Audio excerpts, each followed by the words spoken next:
Maintenant, je vais vous montrer les abeilles sauvages. Donc pour elles aussi, là, mi-mars, fin mars, c'est le temps de creuser des galeries, de mettre en place leur nid.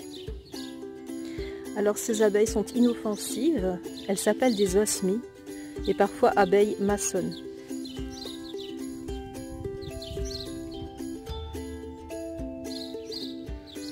Alors je vais essayer de vous en montrer davantage. Donc tout ce que vous voyez voler là, ce sont justement ces abeilles maçonnes. Donc elles vont reconnaître leur nid en fonction de l'environnement. Elles observent et reconnaissent par exemple s'il y a une herbe à côté de leur nid, une feuille placée de telle et telle façon. Donc là il faut éviter de déplacer trop de choses autour de leur nid. Elles sont solitaires, même si là elles sont très nombreuses.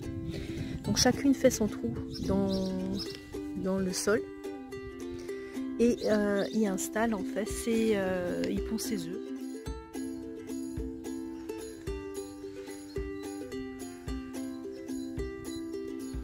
Ici vous voyez clairement les osmies qui retournent à leur nid. Elles vont y emmener du nectar et du pollen pour nourrir leur progéniture.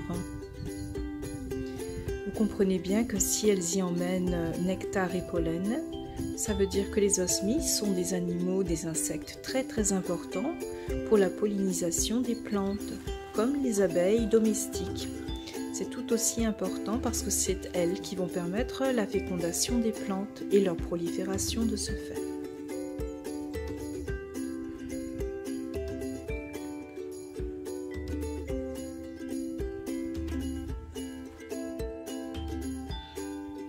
Ici, on voit particulièrement bien les trous dans lesquels les insectes osmies font leur nid.